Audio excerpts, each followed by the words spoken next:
لقد كان لكم في رسول الله أسوة حسنة. وقال تعالى في مقام آخر: ثم لتسألن يومئذ عن النعيم. وقال رسول الله صلى الله عليه وسلم في دعائه المستجاب: اللهم من أحييته منا فأحيه على الإسلام، ومن توفيته منا فتوفه على الإيمان. صدق الله العظيم وصدق رسوله النبي الكريم. اللهم صل على سيدنا محمد وعلى آل سيدنا محمد وبارك وسلم. اللهم صل على سيدنا محمد وعلى آل سيدنا محمد وبارك وسلم. اللهم صل على سيدنا محمد وعلى آل سيدنا محمد وبارك وسلم.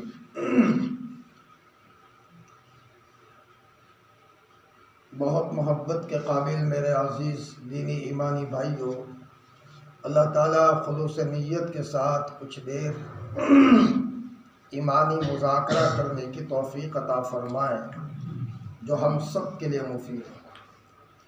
کہنے والا بھی محتاج ہے، سننے والا بھی محتاج ہے، ہم سب اس کے محتاج ہیں۔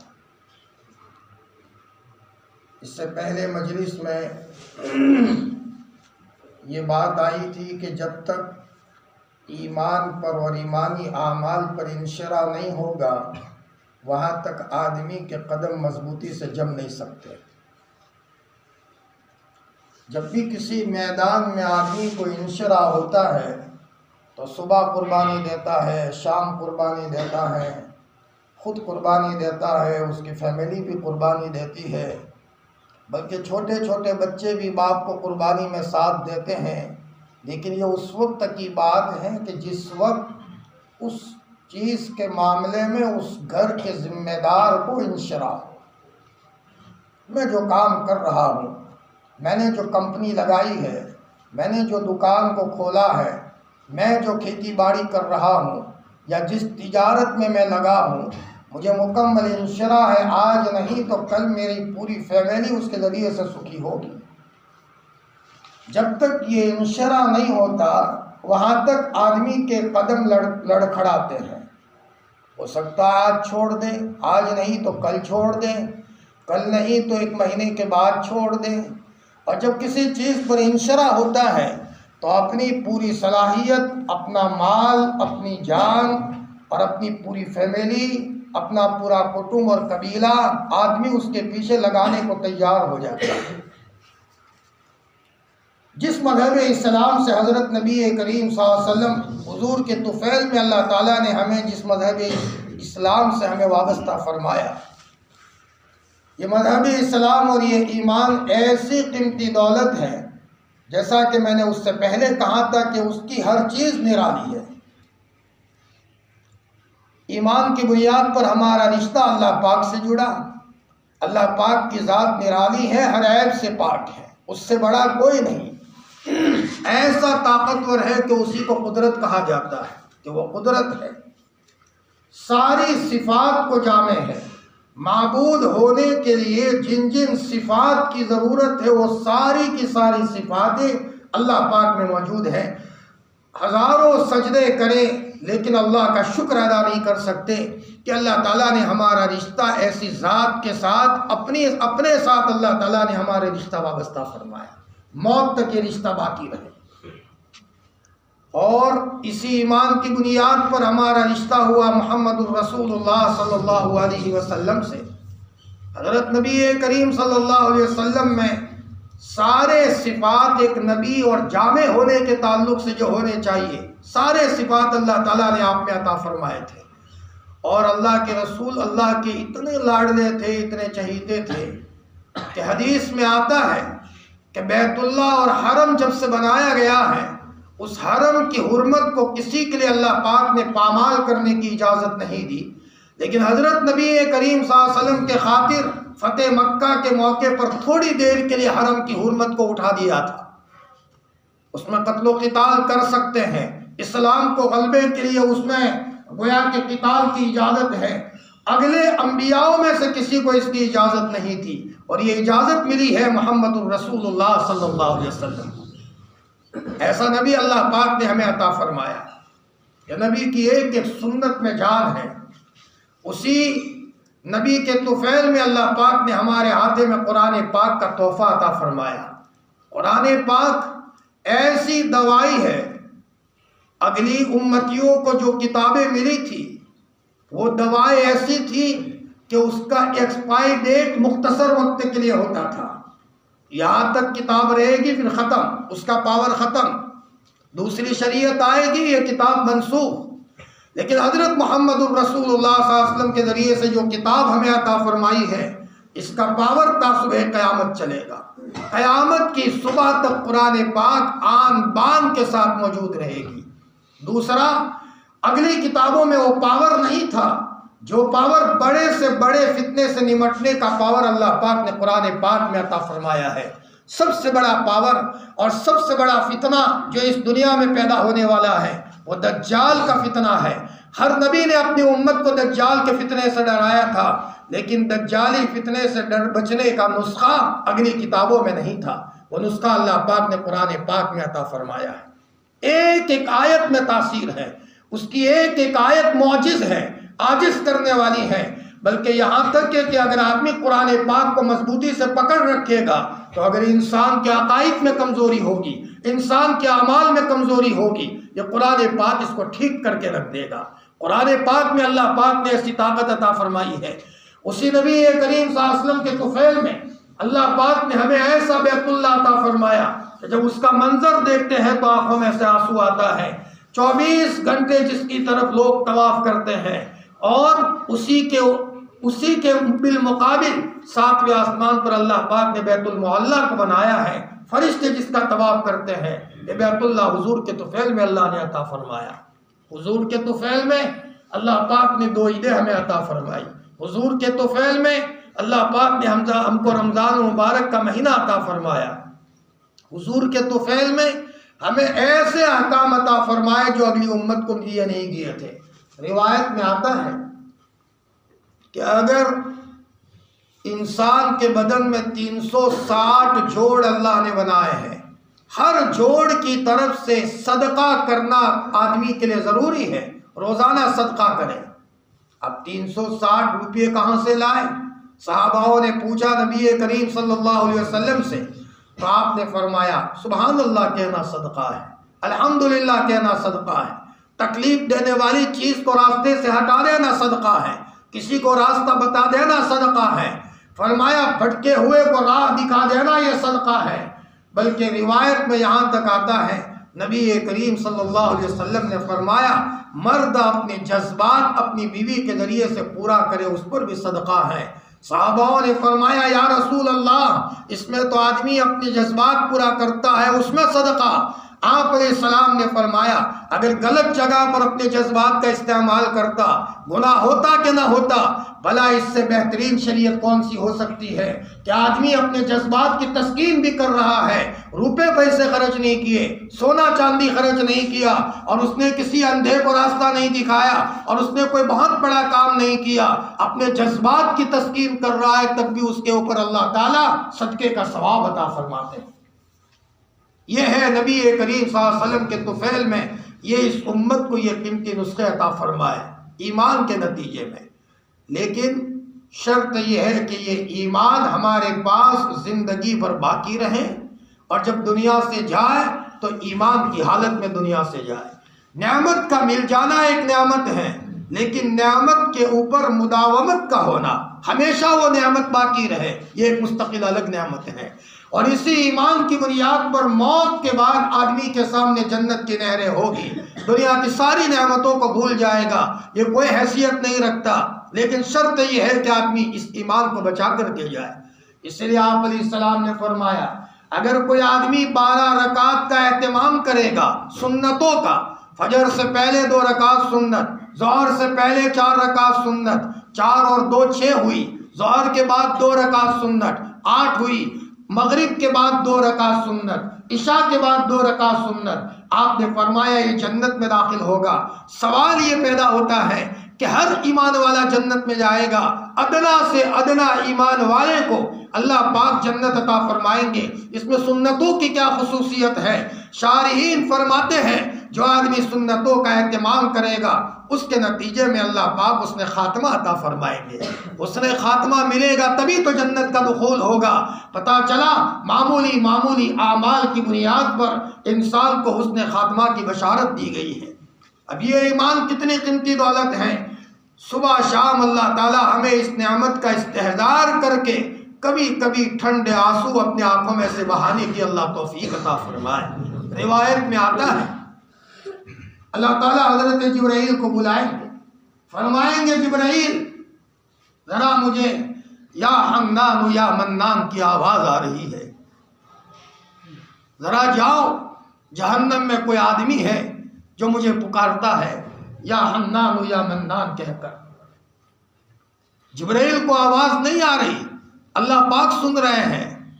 جبرائیل آئیں گے اور وہاں جو جہنم کا داروغہ ہے سب سے بڑا جس کا نام مالک ہے، حدیث میں آتا ہے اس کو اتنی معلومات ہے کون سا آدمی کہاں ہے، کب گیا جہنم میں، جہنمیوں کی کیا تعداد ہے، کس کی سفارش سے کس کو نکالا گیا اور کون کتنی دیر رہے گا، یہ ساری معلومات اس مالک کے پاس ہے۔ حضرت جبرائیل نے دروازہ کھٹکھٹایا تو مالک باہر آئے، پوچھا کون؟ کہا جبرائیل ہوں۔ جبرائیل نے فرمایا مالک اللہ کی طرف سے یہ پیغام آیا ہے کہ کہیں سے یا حنان یا منان کی آواز آ رہی ہے، ذرا اس ایمان والے کو تلاش کرو جو کہیں جہنم کی کھائی میں ہے۔ سارے نبیوں کی سفارش ہو جائے گی، سارے اولیاء اللہ کی سفارش ہو جائے گی، علماء کرام کی سفارش ختم، اسی طریقے سے حفاظ کرام کی سفارش ختم، اور سب کی سفارش کا سلسلہ ختم ہو جائے گا، ایک بہت بڑی تعداد جہنم سے نکل جائے گی۔ اس کے بعد کا یہ منظر ہے، مسند احمد کی روایت ہے، مالک جائیں گے جہنم میں لیکن وہاں ان کو پتہ نہیں چلے گا کہ یہ کون ہے اور یہ کہاں سے آواز آ رہی ہے۔ مالک حضرت جبرائیل کو کہیں گے جبرائیل ذرا مجھے پتہ نہیں چل رہا۔ جبرائیل جا کر کے اللہ کے سامنے عرش کے سامنے سجدہ ریز ہو جائیں گے۔ اللہ تعالیٰ فرمائیں گے جبرائیل سر اٹھائیے، کیا بات ہے، کہاں بار الہ، مالک نے یہ کہا کہ میں گیا لیکن جو ہی جہنم میں جاتا ہوں اچانک جہنم سانس لیتی ہے، اس کے نتیجے میں ایک چمک کا ظہور ہوتا ہے تو وہاں پتھر، انسان، جنات سب ایک جیسے نظر آتے ہیں۔ مجھے یہ نہیں پتا چلتا کہ اس میں کسی کو پہچاننا میرے لیے مشکل ہے، میں اس آدمی کو پہچاننا چاہتا ہوں لیکن میرے پاس بس نہیں ہے، طاقت نہیں ہے۔ فرمایا اللہ تعالیٰ حضرت جبرائیل کو فرمائیں گے جبرائیل میرے عرش سے کان لگائیے۔ اب حضرت جبرائیل کان لگائیں گے تو آواز آئے گی یا حنان یا منان، تو اللہ تعالیٰ فرمائیں گے جبرائیل کو جبرائیل جاؤ میکائیل کو جا کر کے کہہ دو جہنم کے فلانے گوشے میں اور جہنم کے فلانے کونے میں ایک آدمی ہے، جاؤ عطا پتہ بتا دیا، اس کی ساری جگہ بتا دی۔ اب حضرت جبرائیل نے حضرت میکائیل کو کہا تو میکائیل گئے تو دیکھا ایک آدمی ہے بالکل انگارا ہو گیا ہے اور اس کا سر بالکل قدموں سے باندھا ہوا ہے، ہاتھ پیچھے گویا کہ ہتھکڑی لگی ہوئی ہے اور جہنم کے جلتے جلتے پورا آگ بن چکا ہے، سانپ اور بچھو نے اسے گھیر لیا ہے اور وہاں سجدے میں پڑے پڑے کہتا ہے یا حنان یا منان، یا حنان یا منان۔ حنان اس کو کہتے ہیں کہ کسی کے رٹنے کو وہ گوارا نہ کرے۔ ایک ماں ہوتی ہے، بچہ جب رٹ جاتا ہے تو ماں اپنے بچے کے رٹنے کو گوارا نہیں کرتی، یہ اللہ کی ذات ہے۔ کوئی بندہ رٹ جائے اللہ تعالیٰ گوارا نہیں کرتے، وہ تو مالک الملک ہے، اس کے پاس تو قدرت ہے، اس کی طاقت کا معاملہ تو یہ ہونا چاہیے اگر کوئی رٹ گیا ایک لات اس کو مار دی جائے اور اس کو اپنے دربار سے دھکا مار کر کے بھگا دیا جائے، تم کون ہو ایسے نخرے کرنے والے، بھگاؤ ہمارے دربار سے۔ لیکن اللہ کی شفقت کے قربان اللہ تعالیٰ کسی بندے کے رٹنے کو بھی اللہ تعالیٰ پسند نہیں کرتے، بلکہ بندہ جب صلح کرتا ہے، اس سے پہلے میں نے بتایا تھا آسمانوں میں بجلیاں ہوتی ہیں، قمقمے جلتے ہیں، لائٹیں جلتی ہیں، فرشتے فرماتے ہیں بار الہ یہ کائیں کا اجالا ہے، اللہ تعالیٰ فرماتے ہیں فرشتوں میرے روٹھے ہوئے بندے نے مجھ سے صلح کر لی، میرے رٹے ہوئے بندے نے مجھ سے صلح کر لی۔ اللہ ہم سب کو صلح کرنے والا بنا دے۔ سانپ اور بچھو اس کو گھیرے ہوئے ہیں، فوراً اللہ کی طرف سے حکم ہوتا ہے، جھاڑو دیا جاتا ہے، فرشتے کی طرف سے جھاڑو دیا جاتا ہے۔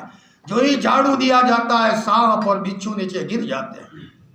جیسے ایک آدمی بالکل غبار آلود ہو، دلدل میں پھنسا ہوا ہو، اور اس کے اوپر پانی کی بالٹی ڈال دی جائے تو اس کے اوپر کیچڑ ختم ہو جاتا ہے، پھر بالٹی ڈال دی جائے اور صفائی ہوتی ہے، تو اسی طریقے سے اس کے اوپر فرشتے کی طرف سے جھاڑو دی جائے گی تو اس کے نتیجے میں سانپ بچھو جھڑ جائیں گے اس کے اوپر سے۔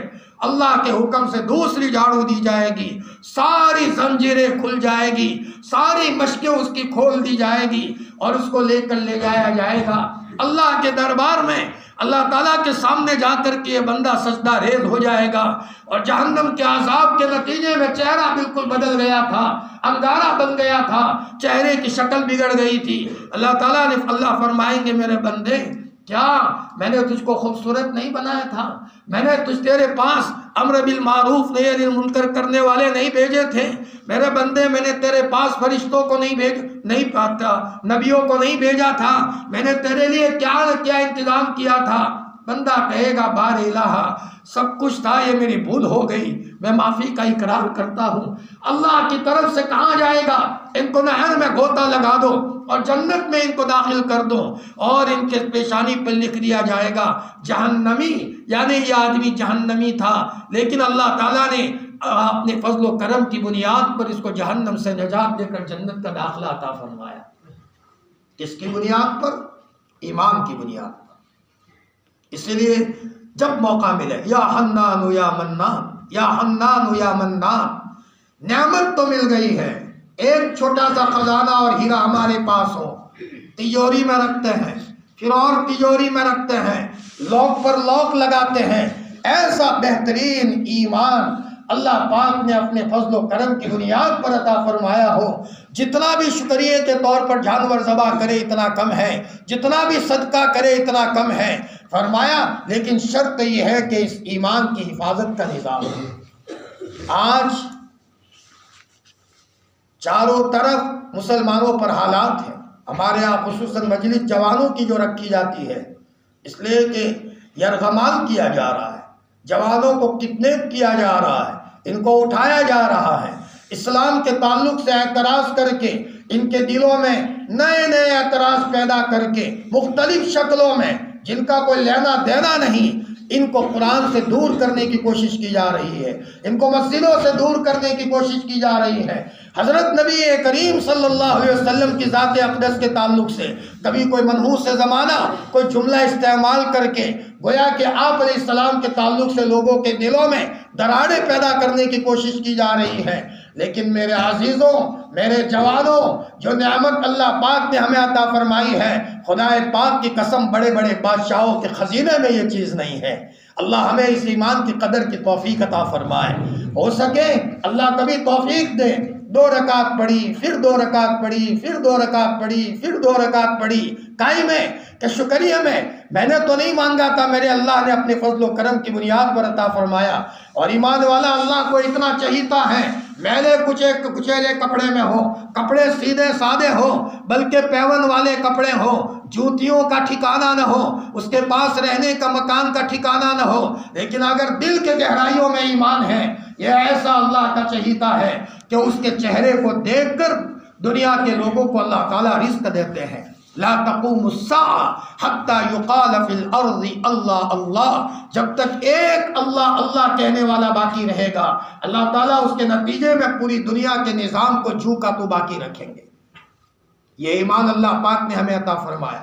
اب چاروں طرف سے شکوک میں ڈالنے کی کوشش ہے، جیسے آپ نے وہ واقعہ سنا ہوگا، ایک آدمی کے پاس بکری کا بچہ تھا، بڑا خوبصورت تھا، 3-4 چوروں نے دیکھ لیا یہ خوبصورت بکری کا بچہ ہے، اس کے پاس سے ہمیں پڑھانا ہے، غصب کرنا ہے، تو چاروں چوروں نے اسکیم کی اور تدبیر کی کہ کیا تدبیر کرے تاکہ یہ آدمی بکری کا بچہ اچھے انداز میں نیچے رکھ دے اور ہمارے لیے لینا آسان ہو جائے، ورنہ اس کے پاس سے غصب کرنا بڑا مشکل ہے۔ چاروں نے اسکیم کی، چاروں نے یہ طے کیا کہ الگ الگ فاصلے پر ہم چاروں آدمی کھڑے ہو جائیں. یہ جب بکری کا بچہ لے کر کے جائے تو پہلا آدمی یہ کہے، مشورہ ہوا، چنانچہ مشورے کے ماتحت پہلے نے یوں کہا، چچا کہاں جا رہے ہو؟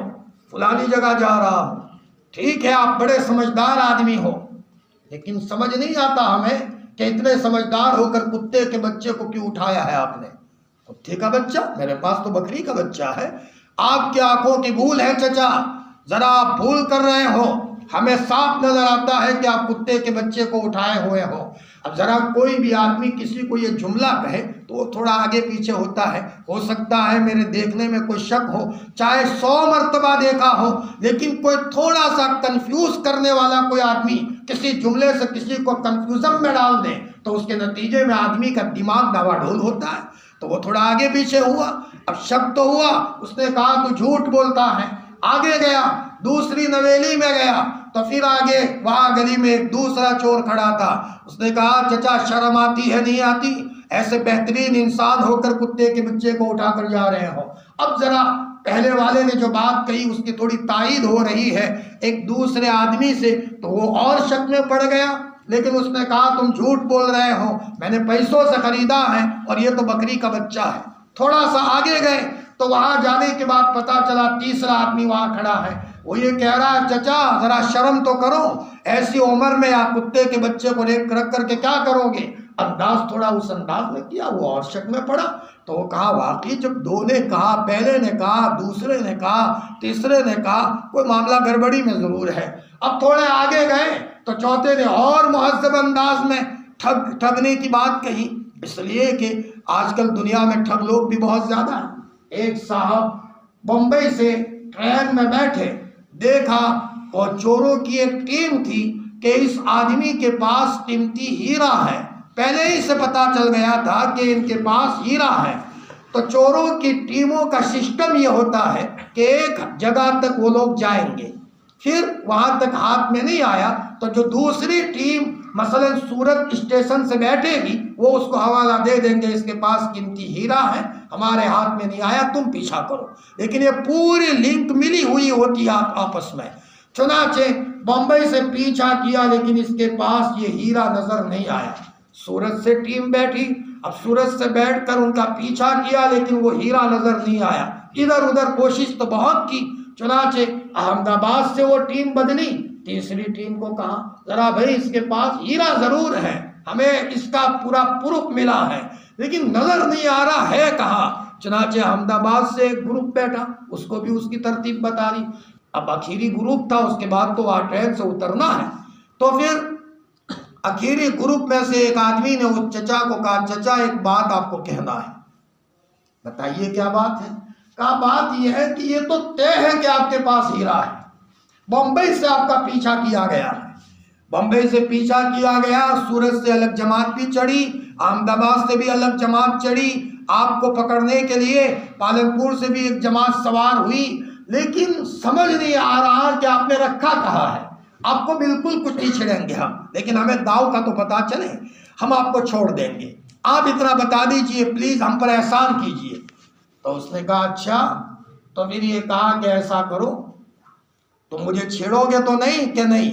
تو پھر اس نے جو پان کھا کر کے تھوکنے کی جو تھکدانی تھی اس نے اس تھکدانی کو اٹھایا اور اس کے اندر میں جو تھوکا تھا اس کو خالی کیا، پھر اس میں سے ہیرا نکالا کہ یہ ہیرا ہے.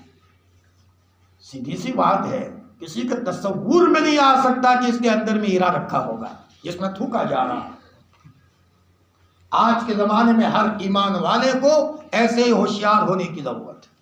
مختلف قسم کے اعتراض کر کے، کبھی طلاق کے اوپر اعتراض کیا جا رہا ہے، کبھی حلالے کے تعلق سے اعتراض کیا جا رہا ہے، کبھی قربانی کے مسئلے کو لے کر اعتراض کیا جا رہا ہے، کبھی نبی کریم صلی اللہ علیہ وسلم نے حضرت عائشہ سے 9 سال کی عمر میں رخصتی ہوئی تھی اس کو لے کر اعتراض کیا جا رہا ہے، کبھی مسلمانوں کی داڑھی کو لے کر کے اعتراض کیا جا رہا ہے.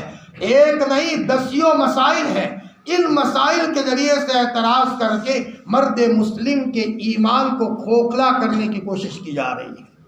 لیکن ایک مرد مومن کا کام یہ ہے کہ جب یہ انشرح ہو گیا کہ یہ ایمان اللہ تعالیٰ نے مجھے عطا فرمایا ہے، یہ اس کا فضل و کرم ہے، تو اب اس کی ایمان کی حفاظت کے لیے چوکنا ہو جائے۔ یہ بات ذہن میں بٹھائے، اسلام میں کوئی چیز اعتراض کی نہیں ہے۔ کسی کو اعتراض ہو لا علمی کی وجہ سے یا کم علمی کی وجہ سے۔ صوفیوں کے سردار حضرت حاجی امداد اللہ صاحب نور اللہ مرقدہ فرماتے تھے، اگر کوئی آدمی اسلام کی کسی بات پر اعتراض کرتا ہے تو یا تو لا علمی کی وجہ سے یا کم علمی کی وجہ سے۔ جب اسلام کی حقانیت کھل کر کے سامنے آ جاتی ہے تو فوراً اعتراض اس کا ہٹ جاتا ہے۔ میں ایک مثال دوں، حدیث میں آتا ہے اگر کسی آدمی نے بیری کے درخت کو کاٹا اونھے منہ جہنم میں جائے گا۔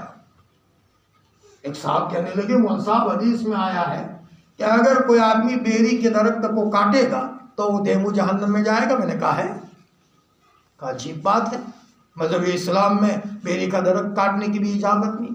میں نے کہا لیکن حرم میں ہوا نکل گئی ان کی کہ اچھا ہاں حرم میں، اور حرم میں تو کانٹے دار درختوں کو کاٹنے کی اجازت کہاں ہے؟ حرم ہے، من دخلہ کان آمنا۔ کہ مول صاحب اب سمجھ میں آیا۔ میں نے کہا ایک نہیں، اسلام کی دسیوں چیزوں پر لوگوں کو اعتراض ہوگا، لیکن آدمی اس کی گہرائیوں میں نہیں جاتا، اور گہرائیوں میں نہ جانے کی بنیاد پر باطل پرستوں کے اعتراض کی بنیاد پر اپنے ایمان کو کھوکھلا کر دیتا ہے۔ اللہ تعالیٰ سے انشراح مانگنا چاہیے، اور اگر انشراح نہ ہو علم نشرح کا باقاعدہ ورد کرنا چاہیے۔ ہمارے اسلاف صاحب وظائف تھے، ہمارے اسلاف کی ایک جماعت وہ تھی، کسی نے علم نشرح کا مکمل وظیفہ کیا تھا، تو کسی نے حسبنا اللہ ونعم الوکیل اس کا وظیفہ کیا تھا، تو کسی نے سورہ تغابن کا وظیفہ کیا تھا، تو کسی نے لا حول ولا قوت الا باللہ کا وظیفہ کیا تھا۔ ایک بہت بڑی تعداد ہمارے اسلاف میں وہ گزری ہے۔ کوئی فرد ایسا نہیں تھا جو اپنی زندگی میں کوئی معمول کو اپنائے نہیں، جس معمول کے نتیجے میں ان کا دل بھی مضبوط ہوتا تھا، دماغ بھی مضبوط ہوتا تھا۔ اگر ان کو ڈرایا بھی جاتا تھا تو پھانسی کے فندے پر چڑھ کر بھی ان کے دلوں میں جنبش نہیں ہوتی تھی۔ یہ کسی معجون کا کمال نہیں تھا، یہ کمال تھا تنہائیوں میں بیٹھ کر اللہ کے سامنے ذکر کرنے کے نتیجے میں ان کے دلوں کی مضبوطی کا۔ اللہ کی قسم، دنیا نے کوئی ایسی معجون نہیں بنائی جس معجون کے نتیجے میں وہ دل اور دماغ مضبوط ہو کہ وہاں تلوار کی نوک پر بھی آدمی کی زبان میں لغزش نہ ہو، اور وہاں سلی پر چڑھنے کے بعد بھی خندہ پیشانی کے ساتھ مسکراتے ہوئے اللہ کے دربار میں جائے۔ یہ سب اسی وقت ہوتا ہے جب کہ آدمی بڑوں کے پاس سے کچھ نہ کچھ وظائف لے کر اپنی زندگی میں اپنے آپ کو کچھ نہ کچھ وظائف کا پابند بنائے۔ ایک ہرنی ہوتی ہے جو مخصوص ہرنی، حضرت آدم علیہ السلام کو جب آسمان سے اتارا گیا تھا نا، تو حضرت آدم کو یہاں سری لنکا میں اور اماں حوا کو وہاں جدہ میں۔ جدہ کو اصل اس کا نام جدہ ہے، اور جدہ اس لیے کہتے پگڈنڈی ہے جدہ سے مکہ المکرمہ جانے کی، دادی کی وجہ سے اس کا نام جدہ نہیں ہے۔ اب حضرت آدم علیہ السلام کو یہاں اور اماں حوا کو وہاں غلطی کی بنیاد پر۔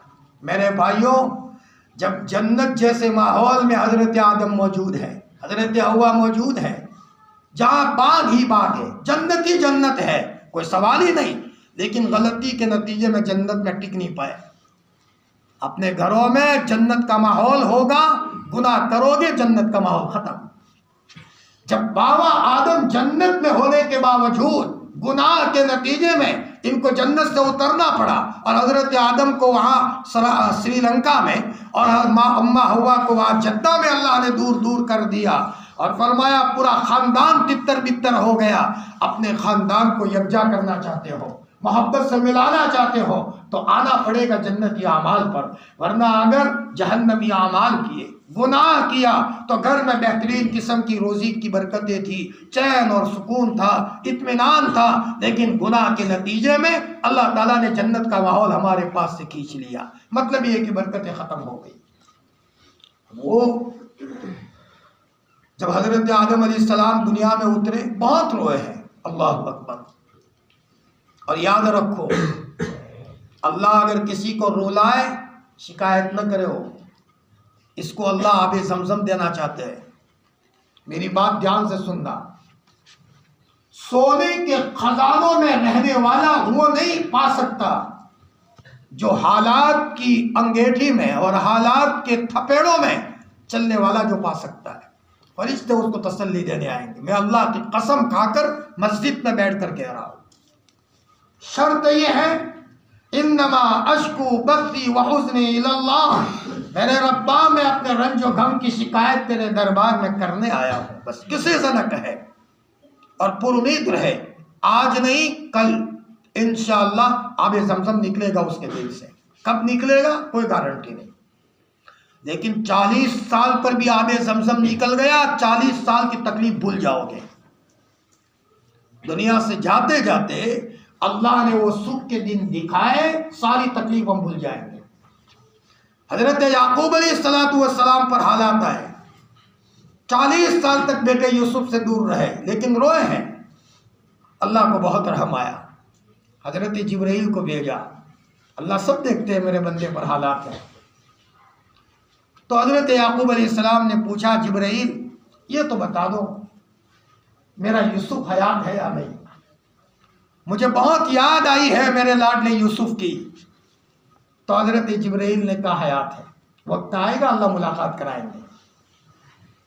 اور آپ کے رونے کو پسند کر کے اللہ نے ایک وظیفہ دیا، یہ پڑھیے، یا رجاء المؤمنین لا تقطع رجاءنا، یا غیاث المؤمنین اغثنا، یا معین المؤمنین اعنا، یا محب التوابین تب علینا۔ یہ پڑھنا شروع کیا، فوراً انی لاجد ریح یوسف، مجھے یوسف کی خوشبو آ رہی ہے۔ ادھر دعا پڑھ رہے ہیں اور ادھر یوسف کی بشارتیں مل رہی ہیں۔ اللہ اکبر۔ حضرت یعقوب علیہ السلام اور حضرت یوسف میں 40 سال کا فاصلہ رہا تھا، سب بھول گئے، اور اللہ پاک نے کیسے دن دکھائے۔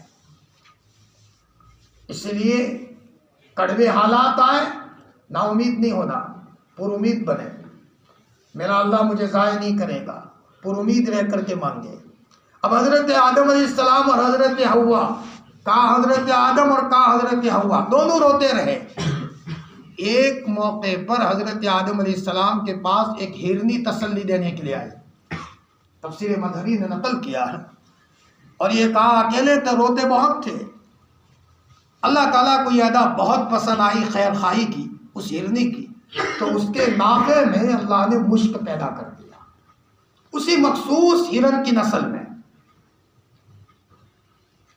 لیکن علماء نے لکھا ہے جس ہرنی کے نافے میں مشک ہوتا ہے وہ ہرنی سوتی نہیں ہے، شکاری کہیں میرا پیچھا کر کے وہ مشک لے نہ جائے، چوکنا رہتی ہے۔ اللہ اکبر۔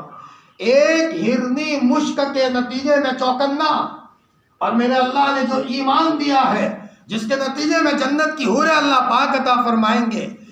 حدیث میں آتا ہے دنیا میں اگر کسی مرد کو اس کی بیوی پریشان کرتی ہے اور اس کی نافرمانی کرتی ہے تو جنت کی حور اس کو آواز دیتی ہے، آواز لوگوں کو سنائی تو نہیں دیتی لیکن وہ یوں کہتی ہے او منحوس تو میرے معشوق کو مت ستا، تیرے پاس وقتی طور پر ہے، انتقال ہوتے ہی وہ میرے پاس آ جائے گا اور میں اس کے استقبال کے لیے تیار ہوں۔ یہ اللہ تعالیٰ اس مرد مومن کے بارے میں، اس کی بیوی کو اللہ تعالیٰ میسیج پہنچاتے ہیں اس جنت کی حور کی طرف سے۔ اللہ اکبر۔ جنت کی حور کا معاملہ کبھی کبھی اللہ دنیا میں دکھا دیتے ہیں۔ حضرت مولانا مظہر نانوتوی رحمۃ اللہ علیہ جنہوں نے سہارنپور مدرسے کی بنیاد رکھی، ہونٹ چاٹا کرتے تھے۔ ایک مرتبہ طلبہ نے پوچھا حضرت آپ تو ہونٹ چاٹتے ہی رہتے ہو؟ کہا بچوں کوئی بات نہیں۔ پھر پوچھا، کہا کوئی بات نہیں۔ زبردستی کی تو فرمایا کیا بتاؤ شاملی کے میدان میں انگریزوں کے سامنے جب لڑائی چل رہی تھی تو میں بھی لڑائی میں گیا تھا، گولیاں چلی، ہمارے بہت سارے ساتھی شہید ہو گئے، حافظ ضامین بھی اس میں شہید ہو گئے۔ حافظ ضامین کو یہاں گولی لگی کان کے پاس، اور شاملی کے میدان سے عالم ربانی حضرت گنگوہی نور اللہ مرقدہ کندھے پر اٹھا کر تھانہ بھون میں لائے تھے، اور جس دن صبح اٹھے ہیں حافظ ضامین شہید رحمۃ اللہ علیہ نے فرمایا اپنے دوستوں کو ملاقات کر لو، آج رات کو مجھے جنت کا معائنہ کرایا گیا ہے اور جنت کی حوروں نے مجھے بشارت دے دی ہے کہ حافظ صاحب کل شام ہوتے ہوتے تم ہمارے پاس آ جاؤ گے، ہمارے پاس آنا ہے۔ میرے عزیزوں، حافظ ضامین کو پوچھو تمہیں یہ کیسے ملا، وہ یہ کہیں گے کہ راتوں کی تنہائیوں سے ملا ہے، وہ یہ کہیں گے کہ ایمان کی قدر کی بنیاد پر ملا ہے، تنہائیوں میں بیٹھ کر اللہ سے مانگنے سے ملا ہے۔ تو چنانچہ ایسا ہی ہوا، حافظ ضامن شہید کو اللہ نے وہ مقام دیا کہ ان کی قبر کے اوپر جا کر کسی نے فاتحہ پڑھا، سر جھکا کر آنکھیں بند کی، اندر سے آواز آئی، کہاں فاتحہ تو مردوں پر پڑھا جاتا ہے، ہم تو قبر میں زندہ ہیں۔ آپ کو پتا بھی ہے شہید دنیا سے جانے کے بعد مرتا نہیں ہے بلکہ زندہ ہوتا ہے، کسی مردے کی قبر پر جا کر کے پڑھو۔ تو مولانا مظہر نانوتوی رحمۃ اللہ علیہ نے فرمایا آج ہم لوگ ادھورا سفر کرتے، پورا نہیں کرتے، بس قرآن کی تلاوت تک پہنچے، لیکن قرآن کی تلاوت کرتے کرتے کرتے انوارات تک نہیں پہنچے، ادھورا سفر ہے۔ نماز تک پہنچے، ٹوٹا ٹوٹا وضو کیا اور آئیں اور بس ابا یہ کہہ دے کہ بچے نے نماز پڑھی ہے، وہاں تک پہنچے۔ ہم اس نماز تک نہیں پہنچے کہ نماز کی بنیاد پر یہ ہو کہ میرا اللہ میرا کام کرے گا۔ آپ علیہ السلام خطبہ دے رہے ہیں، اتنے میں ایک دیہاتی صاحب کھڑے ہوئے، یا رسول اللہ جانور مر رہے ہیں، سوکھا پڑا ہے، مدینہ المنورہ میں بارش نہیں ہے۔ آپ علیہ السلام نے اللہم اسقنا غیثا مغیثا ہنیئا مریئا مریئا، آپ نے دعا مانگنا شروع کی۔ حضرت بلال فرماتے ہیں کہ چاروں طرف سے بادل جمع ہونا شروع ہوئے اور مدینہ المنورہ میں بارش اتنی برسی حضور کی دعا کے نتیجے میں کہ فوراً صحابہ دوڑے دوڑے ہوئے جا رہے ہیں اپنے آپ کو بچاتے ہوئے۔ حدیث میں آتا ہے آپ مسکرائیں، ایک ہفتہ بارش آئی، اگلے ہفتے آپ خطبہ دینے کے لیے چڑھے تو انہی دیہاتی نے یا دوسرے دیہاتی نے فرمایا یا رسول اللہ دعا فرما دیجئے، بارش کے نتیجے میں گھر گر رہے ہیں، فرمایا اور ہلاکتی ہیں، سیلاب جیسا ہو گیا ہے۔ آپ نے فرمایا اللہم حوالینا ولا علینا۔ راوی فرماتے ہیں بادل چاروں طرف چھڑ گئے اور بیچ میں آسمان بالکل صاف ہو گیا۔ اے میرے بھائیوں، میرا یہ سوال ہے، اللہ پاک صرف نبی کریم صلی اللہ علیہ وسلم کا ہے کہ سب کا ہے؟ ارے بولو، آواز سے بولو۔ یاد کرو جب تک کہ تم تنہائیوں میں بیٹھ کر اللہ سے گہری دوستی نہیں کرو گے اور اللہ تعالیٰ سے پر امید نہیں رہو گے، آج ہم نے ہمارے اللہ سے ہمارا معاملہ بیگانہ کر دیا ہے۔ گویا کہ جیسے ہم اپنی ماں سے تعلق رکھتے ہیں اور جب ضرورت پڑی ایک چھوٹا بچہ اپنی ماں سے مانگتا ہے، فرمایا ایسا معاملہ ہمارا نہیں رہا۔ حضرت مولانا تقی عثمانی نور دامت برکاتہم نے فرمایا ہے کہ اگر کسی بندے کو اللہ کا تعلق چاہیے، آسان سا نسخہ ہے، ہر چھوٹی موٹی ضرورت میں اللہ سے مانگے، ہر چھوٹی موٹی ضرورت میں اللہ سے مانگے، اور دوسرا چھوٹی موٹی ہر نعمت پر اللہ کا شکریہ ادا کرے۔ اللہ کرے کہ یہ دو صفتیں اللہ ہم سب کو عطا فرما دے۔ بیانات بہت ہے، تذکرے بہت ہے، کتابوں کا مطالعہ بہت ہے، فرمایا جماعتوں میں جانا بھی بہت ہے، لیکن نماز سے کیا ہوگا؟ یہ ہوتا ہے دل میں سوال۔ بہت نماز پڑھی ہے میرے بھائی، بنا کر کے دیکھو۔ حضرت شاہ عبد القادر رائے پوری رحمۃ اللہ علیہ فرماتے تھے نماز بنا کر کے تو دیکھو، اللہ کا نظام حرکت میں نہ آئے تو کہنا۔ حضرت مولانا مظہر جانے جانا رحمۃ اللہ علیہ نے، حضرت مولانا مظہر نانوتوی رحمۃ اللہ علیہ نے فرمایا کہ بیٹا شاملی کے میدان میں انگریزوں کی طرف سے لڑائی ہو رہی تھی، گولی لگی، میرے ساتھی شہید ہو گئے، مجھے بھی ایک گولی لگی، میں بے ہوش ہو گیا، تو آسمان سے حوریں آئی، جو شہید ہو رہے ہیں ان کو گلاس پلا رہے ہیں، پی لو گلاس، اللہ بلا رہے ہیں، پی لو جلدی سے، شہید ہو رہے ہو۔ یعنی روح قبض کرنے سے پہلے ان کو اللہ کی طرف سے حوروں کے ذریعے سے ان کو شربت پلایا جا رہا ہے، شربت پیو، اللہ بلا رہے ہیں، اصل مہمانی وہاں ہوگی، شربت پیو، اللہ بلا رہے ہیں۔ ایک حور نے حضرت مولانا مظہر نانوتوی کے منہ پر وہ گلاس لگا دی، تو دوسری حور نے کہا ارے انہیں کیوں لگاتے ہو، یہ تو بے ہوش ہوئے، ان کے مرنے کا وقت نہیں آیا۔ حضرت فرماتے ہیں وہ دن ہے اور یہ دن ہے، میرے ہونٹ پہ اس شربت کی مٹھاس غائب نہیں ہوئی اور اب تک میرے ہونٹ پر شربت کی مٹھاس لگی ہوئی ہے۔ اللہ ہم سب کو اپنی محبت کا مزہ عطا فرمائے۔ ہرنی کو جب مشک ملا تو وہ چوکنا، اللہ نے ہمیں ایمان عطا فرمایا ہے، ہم سب کو ایمان کے تعلق سے چوکنا ہونے کی ضرورت ہے۔ آج کی مجلس میں 10 باتیں بتاؤں گا، جن 10 باتوں کے نتیجے میں اللہ تعالیٰ ایمان کی حفاظت فرماتے ہیں اور موت کے موقع پر حسن خاتمہ نصیب ہوگا۔ آپ لوگ چاہتے ہو کہ بتاؤ کتنی چیزیں ہیں؟ وہ 10 چیزیں ہیں۔ مزے ہی مزے ہیں اللہ کی قسم۔ بعض صحاباؤں نے تو خواب میں آ کر کے اپنی جو بشارتیں بتائی ہے، میرے بھائیوں دنیا کی نعمتوں کو فنا ہے، لیکن جنت میں جانے کے بعد تو مزے ہی مزے ہیں۔ اور مرد مومن کی زندگی تو موت سے شروع ہوگی، مرد مومن کی زندگی موت سے شروع ہوگی، اور اصل لذت کی جگہیں وہاں موت ہے، وہاں مرنے کے بعد جنت ہے۔ اکابرین کو تو جنت میں داخل ہونے کا ایسا یقین تھا۔ ایک مرتبہ شیخ الاسلام حضرت مولانا حسین احمد مدنی نور اللہ مرقدہ تشریف فرما تھے، اور یہاں دارالعلوم سے شیخ الحدیث مولانا زکریا صاحب رحمۃ اللہ علیہ گئے۔ مولانا زکریا صاحب رحمۃ اللہ علیہ سے بڑوں کا بڑا تعلق رہا ہے، چونکہ بڑے حضرت مولانا یحییٰ صاحب کے بیٹے تھے، اور مولانا یحییٰ صاحب عالم ربانی حضرت گنگوہی کے خادم خاص تھے۔ انہی کی وجہ سے اخیر عمر میں حضرت گنگوہی نے بخاری اور سارا سیاہ ستہ پڑھایا تھا، حضرت مولانا یحییٰ صاحب کی وجہ سے۔ اور جب حضرت مولانا یحییٰ صاحب آئے ہیں، بڑوں نے ان کو خلافت دے دی ہے۔ کیسی خدمت کی ہے عالم ربانی حضرت گنگوہی رحمۃ اللہ علیہ کی۔ ایک مرتبہ حضرت شیخ نے حضرت مدنی کو فرمایا، حضرت جنت میں جاؤ تو اکیلے مت جانا، مجھے بھی ساتھ میں لے جانا۔ یہ جملہ بتایا، یہ جملہ کہاں؟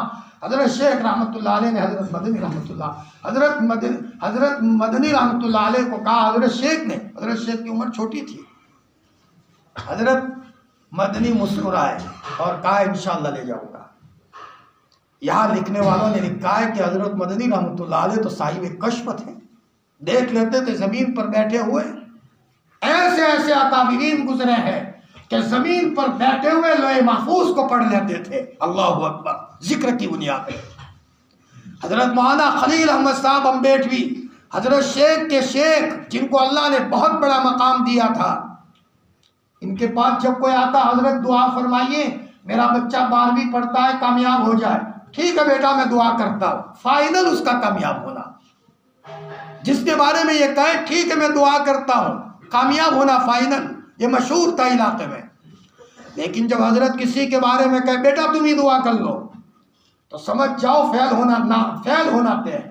ایک صاحب آئے، حضرت میرے بچے کے بارے میں دعا کیجئے، میرا بچہ ذرا ایگزام دینے جا رہا ہے، ذرا کامیاب ہو جائے۔ تو حضرت نے سر جھکایا اور سر اٹھا کر کے کہ بیٹا تم ہی دعا کرو۔ کہنا حضرت آپ دعا کرو، تو حضرت نے فرمایا بیٹا تم ہی دعا کر لو۔ پھر اصرار کیا تو حضرت نے یوں کہا کہ بیٹا جب تیرے بچے کے بارے میں لوح محفوظ میں ہی فیل ہونا لکھ دیا ہو تو خلیل احمد کی دعا سے کیا ہوگا؟ اللہ اکبر۔ میرے عزیزوں، بدمعاش بننے کے لیے تو بڑی محنتیں ہیں، ذلتیں ہیں، نیک بننے کے لیے تو مزے ہی مزے ہیں۔ اس لیے ہم نے اس کی لذت کو چکھا نہیں ہے۔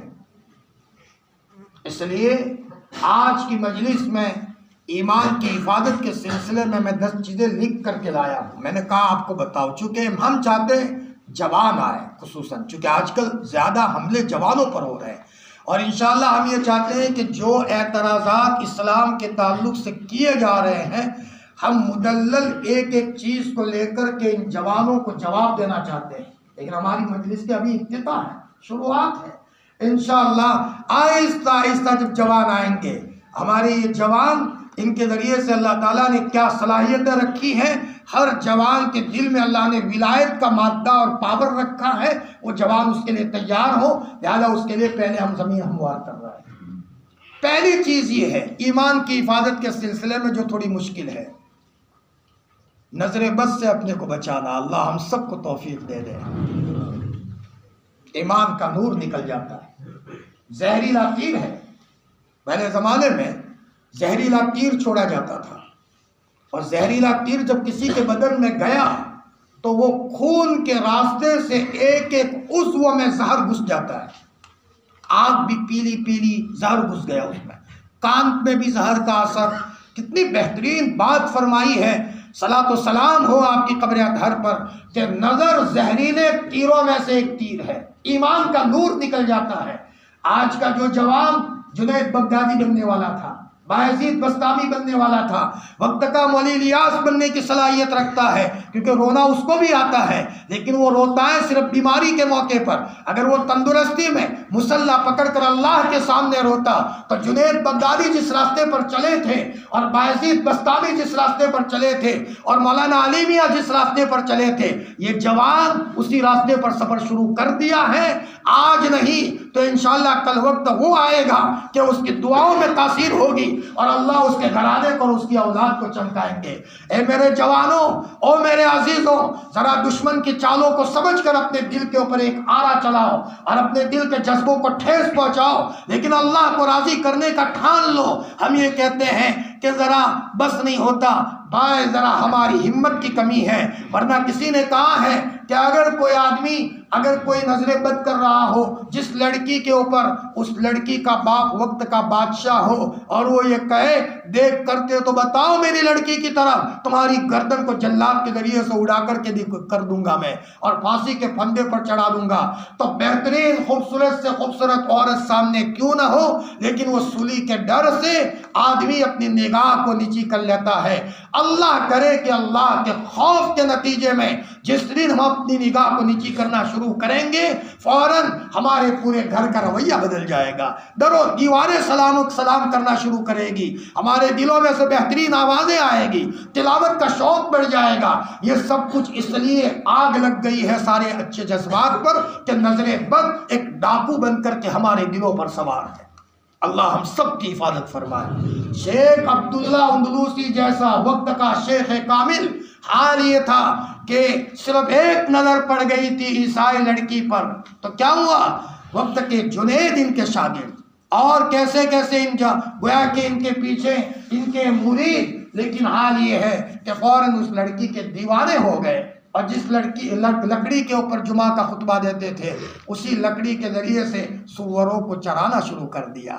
میرے بھائیو، اللہ پوری امت کی حفاظت فرمائے۔ ایک سال میں ایک مرتبہ حضرت شیخ رحمۃ اللہ علیہ اپنے سارے مریدین کو بلاتے تھے اور شیخ عبداللہ اندلوسی کا واقعہ سناتے تھے، بلکہ کوئی پڑھتا تھا، حضرت شیخ دھاڑے مار کر کے روتے تھے، اس لیے کہ ہر ایک کو بچنے کی ضرورت ہے۔ نظر بد کے نتیجے میں مؤذن کے ایمان کا بھی خطرہ ہے، امام صاحب کے بھی ایمان کا خطرہ ہے اور عوام کے بھی ایمان کا خطرہ ہے۔ پہلی بات یہ ہے کہ آدمی طے کرے اب کیسے بچے نظر بد سے۔ پہلے صحابہ کے زمانے میں نظر بد کی شکلوں سے بچنا بہت آسان تھا، آج ہم فتنوں کے دور میں ہیں۔ ننگی تصویریں دیواروں پر، کپڑوں پر ننگی تصویریں، گھر میں اخبار لائے تو اس کا اخبار ہی شروع ہوتا ہے ننگی تصویروں سے۔ بلکہ اگر ہم قرآن کی تفسیر اگر یہاں آپ پروفائل میں اگر کھولنے جائے تو نہ معلوم دشمنوں نے ہمیں پھنسانے کے لیے کیسی تدبیر کر دی ہے۔ فوراً لا حول ولا قوت الا باللہ آدمی اپنی نگاہ ہٹا دے، اس لیے کہ پہلی نظر معاف ہے، دوسری نظر پر پکڑ ہے۔ کیا مطلب؟ پہلی نظر پڑ گئی انشاءاللہ کوئی نقصان نہیں ہوگا ایمان کا، لیکن شرط ہے کہ آدمی فوراً ہٹا دے۔ اب میں ایک وظیفہ بتاؤں، انشاءاللہ اس کے نتیجے میں جب اللہ کا عشق بڑھ جائے گا، جب وہ معشوق کامل ہو جائے گا نا، تو دنیا کی صورتیں کچھ نظر نہیں آئیں۔ لا معبود الا اللہ، لا مطلوب الا اللہ، لا مسجود الا اللہ، لا مشہود الا اللہ، یہ ایک تسبیح ہے۔ لا معبود الا اللہ، لا مطلوب الا اللہ، لا مسجود الا اللہ اور لا مشہود الا اللہ، سین شین اخیر میں، معبود مطلوب۔ ایک تسبیح پڑھ رہے ہیں اور ہو سکے تو آدمی تسبیح پڑھتے ہوئے کہے بار الہ دنیا کے فتنوں سے تو میری حفاظت فرما، میں اپنی ماں کے پاس کوئی چیز مانگنے جاؤں میری ماں مجھے دے دیتی ہے، تو نے ہمارے اسلاف کو نظر بد سے بچایا تھا، مجھے اپنے ایمان کو بچانا بہت مشکل ہے، میرے سینے میں تو قرآن کا حفظ تھا، میں تو گھنٹوں قرآن پڑھنے والا بنتا، لیکن نظر بد نے اللہ مجھے قرآن کو ہاتھ میں لینے کا موقع نہیں دیا۔ اب یہ بندہ رو رہا ہے، اس کے نتیجے میں خود بخود اللہ کا عشق بڑھنا شروع ہوگا۔ اب تمہارے اس دل کی کونے میں اللہ کا عشق جب بڑھنا شروع ہوگا آٹومیٹک دوسرے اندھیرے ختم ہونا شروع ہو جائیں گے، لیکن چھوڑے نہیں، طے کریں اور روزانہ جب موقع ملا نماز سے پہلے نماز کے بعد ہاتھ اٹھا کر اے اللہ نظر بد سے میری حفاظت فرما، میں اس مصیبت میں مبتلا ہوں۔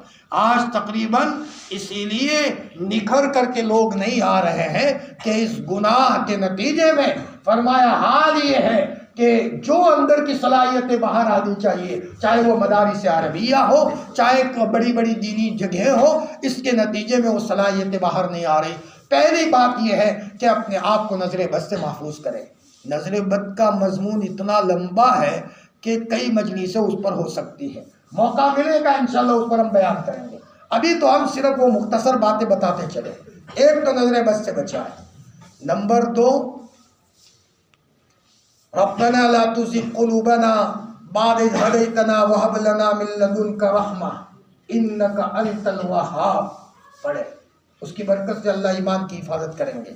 حضرت حکیم الامت حضرت تھانوی نور اللہ مرقدہ نے لکھا ہے، مول صاحب 2 تسبیح پڑھنے کا وقت نہیں ہے، میرے بھائی پیار کرو، ذکر سے تعلق جوڑنا پڑے گا، پڑھے بغیر تو کسی کو نہیں ملا، جس کو ملا ہے پڑھنے سے ملا ہے، لہٰذا کم از کم اس کا ہر نماز کے بعد 4-5 مرتبہ پڑھ لے۔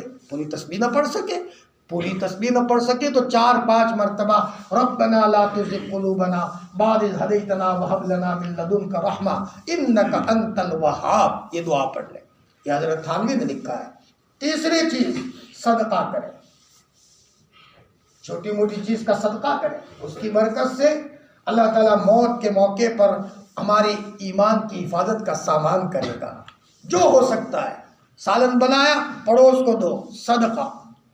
کوئی بھی چیز ہمارے پاس زائد ہے کسی کو دے دیا اپنی پوزیشن کے مطابق۔ بلکہ میں نے اس سے پہلے کہا تھا کہ ہمیں ترقی کرنے کا ایک راز ہم نے بتایا تھا، صبح آدمی کی بس طاقت ہونی چاہیے، مصلی پر آیا اور اس کے پاس زیادہ پیسے خرچ کرنے کی طاقت نہیں ہے، 1 روپیہ خرچ کرنے کی طاقت ہے، غریب کا بچہ ہے، لیکن مصلی پر آ کر کہا بار الہ میں غریب آدمی ہوں لیکن تیرا بندہ ہوں اور تیرے محبوب کا امتی ہوں، اے اللہ پاک میرے محبوب کی امت میں جتنے بھی بیمار ہیں میں ان سارے بیماروں کی طرف سے 1 روپیہ صدقہ کرتا ہوں۔ فرمایا ان سب کو اس کے نتیجے میں سب کو شفا عطا فرما، انشاءاللہ سارے امتیوں کے برابر اس کو اللہ ثواب عطا فرمائیں گے۔ اللہ خیر خواہی کو دیکھتے ہیں، اے اللہ میں 1 روپیہ صدقہ کر رہا ہوں، وہی روپیہ اس روپیے کے اندر میں میری نیت ان لوگوں کے بارے میں ہے جو جیل میں ہے، اے اللہ میرے اس صدقے کی برکت سے ان کو جیل سے خلاصی عطا فرما۔ یہ دعا کر رہا ہے اور اللہ تعالیٰ اس کی نیت کو دیکھ رہا ہے۔ اے اللہ پاک میرے اس کی برکت سے جتنے بھی لوگ بیمار چل رہے ہیں ان بیماروں کی طرف سے صدقے کی نیت کر رہا ہوں، اور اس کے صدقے کا ثواب میرے محبوب محمد الرسول اللہ صلی اللہ علیہ وسلم کو عطا فرما۔ بہت قربانی دی ہے میرے خاطر، روئے ہیں اور بہت روئے ہیں، یہ مصلی پر بیٹھ کر اللہ کے رسول کو یاد کر کے رو رہا ہے، غریب کا بچہ اب 1 روپیے میں دنیا بھر کی نیت کر رہا ہے۔ اے اللہ اسی 1 روپیے کے صدقے میں میرے محبوب کی پاک بیویہ اماں عائشہ میری ماں ہے، حضور کے لیے بڑی قربانی دی ہے، اس کا ثواب اماں عائشہ کو عطا فرما، اماں خدیجہ کو عطا فرما، اماں ام سلمہ کو عطا فرما۔ یہ نیتیں کر رہا ہے۔ ہمارے اکابرین جو آگے بڑھے ہیں نیتوں کی بھرمار کی وجہ سے آگے بڑھے ہیں، اور آج نیتوں کی ہم نے پوزیشن کو نہیں سمجھا، اسی لیے ہمارے بعض اکابرین کے بارے میں لکھا ہے ایک کرتا پہننے میں 10 نیتیں کرتے تھے پھر کرتا پہنتے تھے، اس لیے تو حضور نے فرمایا مرد مومن کی نیت اس کے عمل سے بہتر ہوتی ہے۔ صدقے کا اہتمام کریں۔ 3 چیزیں ہوئی، ارے بھائی کتنی چیزیں ہوئی؟ 4تھی چیز مسواک کا اہتمام کریں۔ حدیث میں آتا ہے مسواک کرنے والے کے بارے میں موت کے موقع پر اللہ ایک فرشتہ بھیجے گا، اور جو شیطان اس کے پیچھے لگا ہے اس کو ہٹائے گا اور اس کو کلمہ یاد دلائے گا، اللہ اکبر۔ الدین یسر، دین بہت آسان ہے، مسواک کون نہیں لا سکتا؟ اور آج ہم تو لیتے ہیں، ہم نے اپنی عورتوں کو کہاں دیتے ہیں، پھر عورتوں پر شیطان سوار ہو گیا۔ مسواک کی برکت سے شیطان بہت ڈرتا ہے۔ اپنی مستورات کو دیکھو، حضور قرآن پاک میں اللہ نے فرمایا یا ایھا الذین آمنوا قُوا أَنفُسَكُمْ وَأَهْلِيكُمْ نَارًا، اپنے کو اور اپنے گھر والوں کو جہنم کی آگ سے بچاؤ۔ کیا مطلب؟ ان کو دینی تعلیمات پر لاؤ، ایک ایک عمل پر لاؤ، تو اس کے نتیجے میں جب جنت والا چین سکون ہوگا تو اس کے نتیجے میں گھروں میں کوئی باطل اثرات بھی نہیں آئیں گے۔ کبھی کبھی ایسا ہوتا ہے باطل اثرات کے نتیجے میں آدمی کی زبان لڑکھڑا جاتی ہے، اور کبھی کبھی کفریہ جملہ بول دیتا ہے اور یہ جملہ اس کو جہنم کی آگ میں پہنچا دیتا ہے۔ تو ہم نے اپنی اولاد کی فکر نہیں کی تو اس کے نتیجے میں انجام کہاں تک پہنچا۔ اس لیے اس کا سب سے بہترین حل یہ ہے کہ مسواک کا اہتمام ہو۔ میں نے اس سے پہلے کہا تھا، عارف باللہ قاری صدیق صاحب بادی رحمۃ اللہ علیہ فرماتے تھے کہ میں تو 3-4 مسواک رکھتا ہوں، ایک گم ہو جائے تو دوسری بھول جاتا ہوں۔ حضرت فرماتے ہیں میں بھول جاتا ہوں، یہاں اگر بھول گیا تو دوسری۔ اللہ اکبر۔ بانی لسان التبلیغ حضرت مولانا عمر صاحب پالنپوری نور اللہ مرقدہ، یہاں کٹھامن میں اجتماع تھا، ہمارے علاقے میں ان کا آخری اجتماع تھا۔ ہوا یہ کہ حضرت مولانا عمر صاحب پالنپوری نے کسی کو کہا بھائی مسواک دو، کسی نے کہا حضرت دانت تو ہے نہیں، تو حضرت نے فرمایا بیٹا میں محمد الرسول اللہ صلی اللہ علیہ وسلم کی سنت پر عمل کرتا ہوں۔ اللہ اکبر۔ میرے بھائیوں، سنتوں کو معمولی سمجھ کر نہ چھوڑو۔ روایت میں آتا ہے کہ اللہ تعالیٰ امتیوں کے لیے نبی کریم صلی اللہ علیہ وسلم سفارش کریں گے اور اپنے امتیوں کو جہنم سے نکالنے کی کوشش کریں گے، اور جتنا ہو سکے ان کو جہنم سے نکال کر کے جنت میں پہنچائیں گے۔ لیکن لکھا ہے ان امتیوں کے بارے میں جو حضور کی سنت کو دیکھ کر للچاتے ہیں، حضور کی سنت پر رشک کرتے ہیں، کسی مجبوری سے، داڑھی تو نہیں رکھی لیکن کسی داڑھی والے کو دیکھ کر کہہ رہا ہے ماشاءاللہ اس کے چہرے پر داڑھی ہے، میں مجبوری میں کسی نوکری کی وجہ سے، لوگ لان تان کرتے ہیں میں تو نہیں رکھ پاتا لیکن میری مجبوری ہے، لیکن یہ کتنا بہترین چہرہ ہے میرے محبوب محمد الرسول اللہ صلی اللہ علیہ وسلم کا۔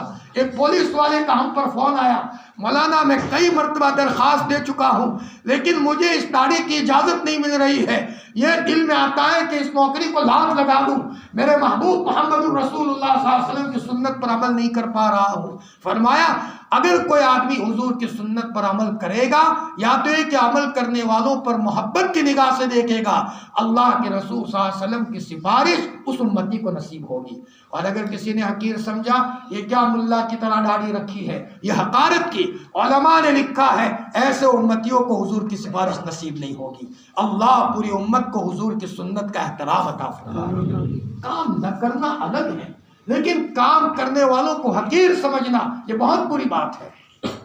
کتنی چیزیں ہوئی بھائی؟ مسواک کے بارے میں، مسواک کے بارے میں روایت میں آتا ہے حضرت نبی کریم صلی اللہ علیہ وسلم کو مسواک سے اس قدر تعلق تھا، دنیا سے جانے کا وقت قریب آیا ہے، آپ کا سر مبارک اما عائشہ کے گود میں ہے اور اتنے میں آپ کے سالے صاحب آئے حضرت عبد الرحمن ابن ابوبکر، ہاتھ میں مسواک تھی، تو آپ للچاتی ہوئی نگاہ سے دیکھتے ہیں، جیسے چھوٹا بچہ کسی کے پاس ٹافی دیکھ لے تو للچاتا ہے، حضور دیکھ رہے ہیں۔ تو اما عائشہ نے فرمایا حضرت مسواک چاہیے؟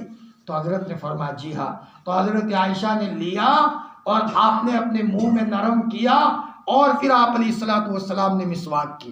مسواک دیتے تھے حضرت عائشہ، حضور مسواک کرتے تھے، پھر حضرت عائشہ کو دیتے تھے، حضرت عائشہ دھو کر کے رکھ دیتے تھے، نماز کا وقت ہوتا تھا پھر حضرت عائشہ نبی کریم صلی اللہ علیہ وسلم کو مسواک دیتے تھے۔ جس عمل کا اہتمام محمد الرسول اللہ صلی اللہ علیہ وسلم نے اس قدر کیا ہو، ارے اس کے اوپر اتنی ساری بحث ہے روایات، مسواک پر، لکڑی کے بارے میں اتنی بحث ہے کہ بھی مسواک کیا ہے، اس کے اوپر محدثین نے کلام کیا ہے اور کتنا بڑا کلام کیا ہے۔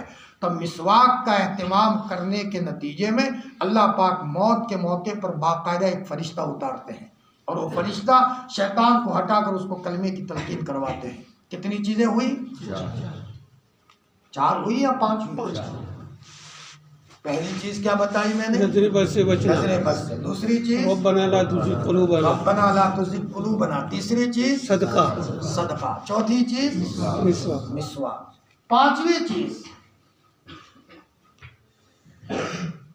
موقع موقع پر دعا مانگتے رہے، اللہم بارک لی فی الموت وفیما بعد الموت۔ یہ دعا 25 مرتبہ پڑھنے کی تو فضیلت آئی ہے، ہر نماز کے بعد 5 مرتبہ۔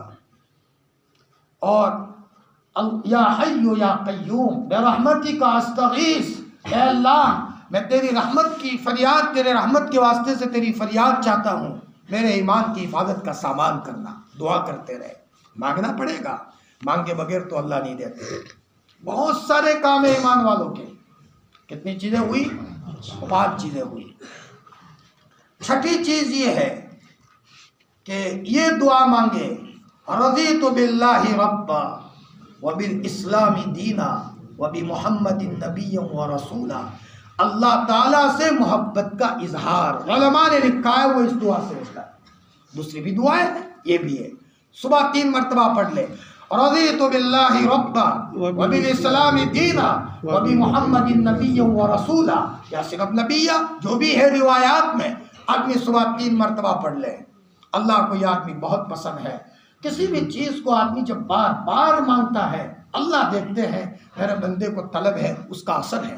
حدیث میں آتا ہے، مشکا شریف کی روایت ہے، اگر کوئی آدمی 3 مرتبہ جنت کا مطالبہ کرے، اے اللہ تو مجھے جنت عطا فرما، اے اللہ تو مجھے جنت عطا فرما، تو جنت کہتی ہے اللہ تعالیٰ سے، بار الہ آپ کا فلانا بندہ مجھے 3 مرتبہ مانگ چکا ہے، میری درخواست ہے اس کو میرے اندر میں داخل کیجیے.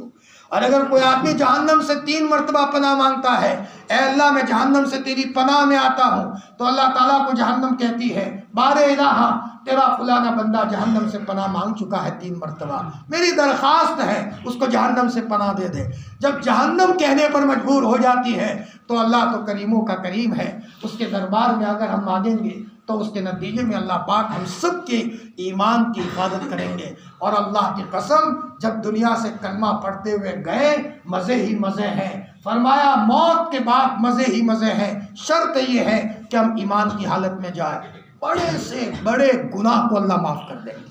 حدیث میں آتا ہے بڑے بڑے گناہ کیے ہو، بڑے بڑے پاپ کیے ہو، لیکن دنیا سے جانے کا وقت قریب آیا اور یہ آدمی بیمار ہو گیا. اس نے یہ سوچا کہ اب میں رہنے والا نہیں ہوں. ابھی آدمی اللہ کے سامنے کہتا ہے بستر میں پڑے پڑے، اے اللہ جوانی کے زمانے میں نے تجھے بہت ستایا ہے، آنکھوں کے ذریعے سے تجھے ناراض کیا ہے، لیکن تو مجھے معاف فرما دے.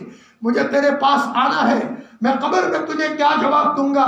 وہاں سوال جواب کرنے والے فرشتے آ جائیں گے. دنیا میں ایک پولیس والا ذرا سختی سے بولتا ہے تو دل ہل جاتا ہے. تیرے فرشتوں کو تو نے کتنا مضبوط بنایا ہے، میں بہت کمزور ہوں، میری غلطی کو معاف فرما دے. اللہ تعالیٰ فرماتے ہیں میں اس بندے کو معاف کر دوں گا، شرط یہ ہے کہ میرے ساتھ شرک کرنے والا نہ ہو اور سچی پکی توبہ کر کے آئے. کتنی باتیں ہوئی بھائی؟ ہاں، یہ سب امتیوں کو یہ اپنانے کی ضرورت ہے. ایک چیز اللہ کے خوف کی وجہ سے گناہ چھوڑ دینا بڑی اہم ہے. ابا بولیں گے اس لیے چھوڑا، محتمم صاحب بولیں گے اس لیے چھوڑا، چچا دیکھ لیں گے اس لیے چھوڑا، نہ، میرا اللہ ناراض نہ ہو جائے.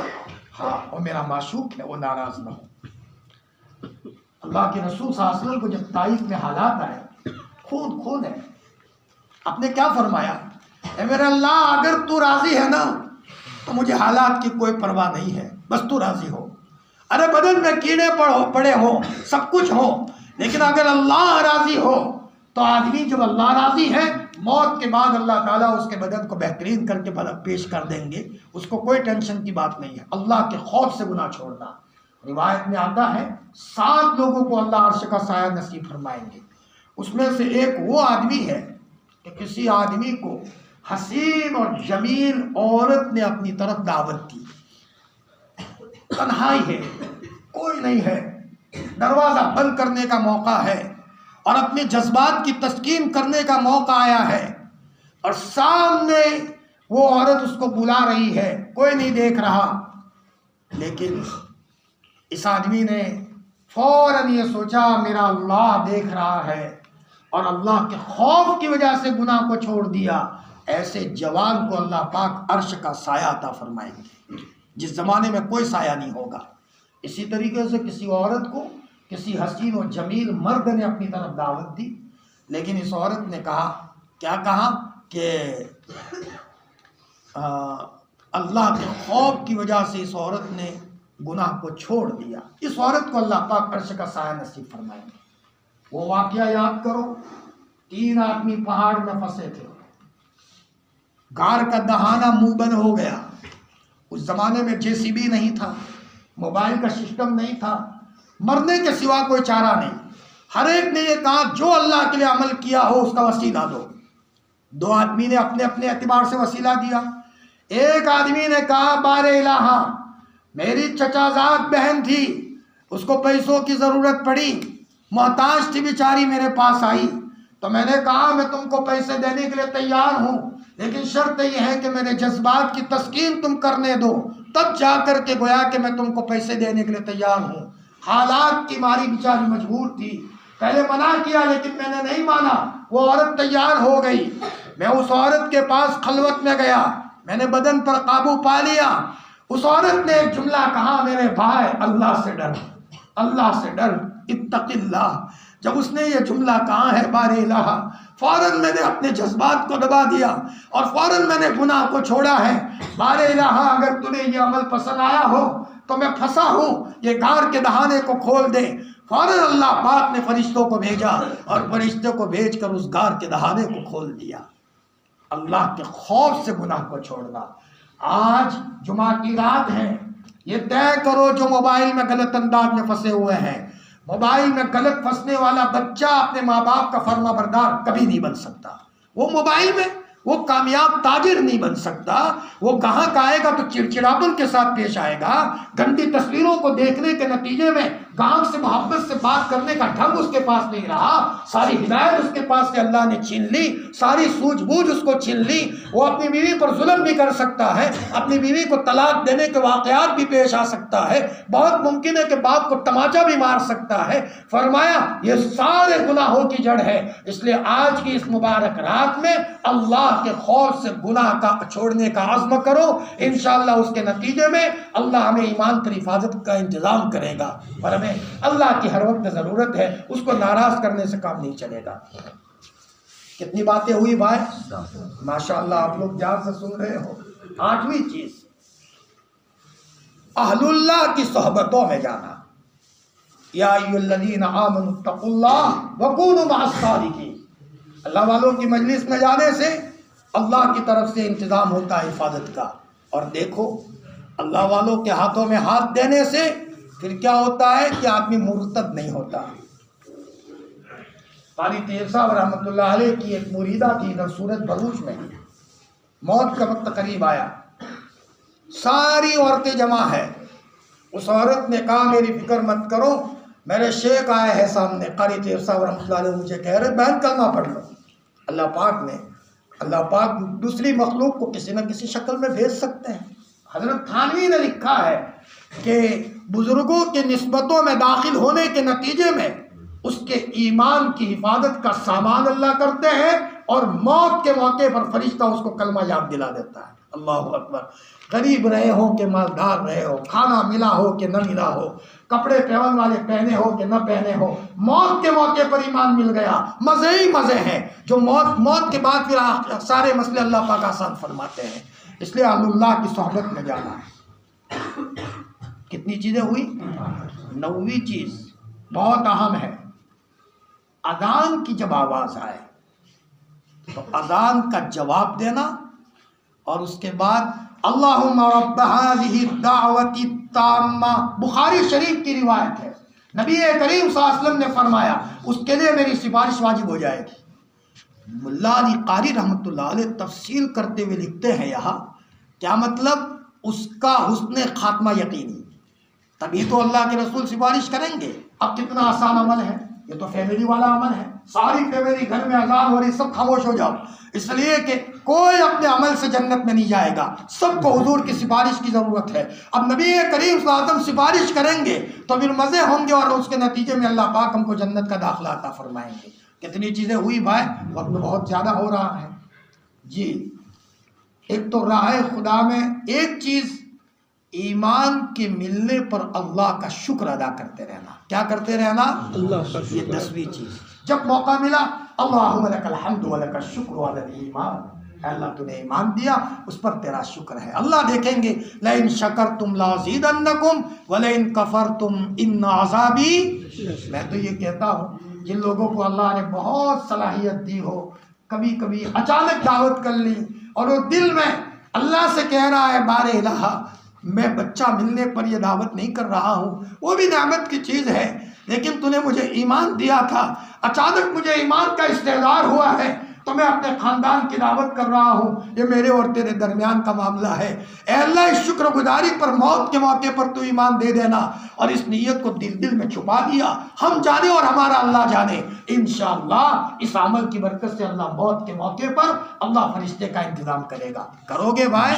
ماشاءاللہ طالب علم کا مجمع ہے، آپ لوگ طلب کر کے آتے ہو۔ اب ایک بات میں کہہ کر اپنی بات ختم کروں۔ آج جگہ جگہ پر گھروں میں حالات ہے، حالات کے تعلق سے ایک مجرد وظیفہ ہمارے اکابرین کا ہے۔ جگہ جگہ اگر آدمی کو رزق کے تعلق سے حالات ہو، بیماریوں کے تعلق سے حالات ہو، یا ہے کہ کسی ظالم کے ظلم کی طرف سے حالات ہو، وہ یہ ہے سورہ تغابن والا عمل۔ کم از کم ایک مرتبہ ایک مجلس میں آگے پیچھے 3 مرتبہ درود شریف اور 41 مرتبہ سورہ تغابن پڑھ لے، اتنی چھوٹ صورت ہے، کوئی زیادہ صورت بھی نہیں ہے۔ اور پھر روزانہ ایک مرتبہ سورہ تغابن پڑھنے کا معمول رکھے۔ بعض علماء نے تو فرمایا کہ اس کو چاہیے کہ کسی کے بارے میں بد دعا نہ کرے، یہ پڑھنے والا آدمی کسی کے بارے میں بد دعا کرے گا اس کا سر کٹ کر کے نیچے آ جائے گا، یہاں تک کہ اس کی تاثیر علماء نے لکھی ہے۔ فرمایا آج گھروں میں حالات ہے، میں پالم پور گیا تھا آج سے 1 ہفتہ پہلے، ایک صاحب نے بتایا کہ مولانا بیوی بے ہوش ہو جاتی ہے۔ اب مجھے بزرگوں کا یہ وظیفہ میرے سامنے آیا تھا، میں نے کہا بھائی ایسا کرو تم سورہ تغابن پڑھو۔ اب میں تو کہہ کر چلا گیا، ابھی 20 میں پالم پور گیا تو مجھے ملنے آئے، مولانا اللہ آپ کو جزائے خیر دے، روزانہ میری گھر والی بے ہوش ہو جاتی تھی، دانت بن جاتے تھے، میں دکھی تھا، اور تم نے چلتے چلتے مجھے ایک عمل بتایا تھا، الحمدللہ اب تو بیوی آرام سے بھی سوتی ہے۔ میں نے کہا واہ تم نے بڑی عجیب بات بتائی، ویسے تو ہر وظیفے کی ایک تاثیر ہے، لیکن آپ نے جو تجربے کی روشنی میں بتایا ایمان میں اضافہ ہو گیا۔ آج ہر گھر میں ضرورت، ہر بھائیوں کے گھروں میں جہاں کہیں بھی تکلیف ہو یہ عمل کا اہتمام کرے۔ اور دیکھو بھائی ایک بات بتاؤ، تنہائی میں بیٹھ کر تھوڑی دیر اللہ کا ذکر کرے، کم از کم یہ مجمع آیا ہوا ہے، ہم کہتے ہیں 2 تسبیح لا الہ الا اللہ کی سب پڑھ سکتے ہیں، ہم کہتے ہیں ہماری طرف سے اجازت ہے، اور ذرا اللہ کے عشق میں پڑھو، تنہائی میں بیٹھے لا الہ الا اللہ لا الہ الا اللہ۔ اے اللہ یہ وظیفہ اتنا طاقتور ہے، آسمانوں کو چیرتے ہوئے تیرے پاس آتا ہے، اے اللہ اس کی برکت سے مجھے کامل نیک مومن بنا دے۔ اے اللہ میں بھکاری ہوں، میرے بھائیوں مانگو مانگو مانگو، مانگنے والا کوئی محروم نہیں رہتا، اللہ سے مانگنے کی عادت بناؤ، اور ایمان کی حفاظت کی جو سامان ہم نے بتائے اس کو نوٹ کرو اور لکھ کر کے رکھو، اپنے گھروں میں بھی دو تاکہ اس کے نتیجے میں ہر ایک کی ایمان کی حفاظت کا سامان ہو۔ کریں گے بھائی؟ اللہ پاک عمل کی توفیق عطا ہو۔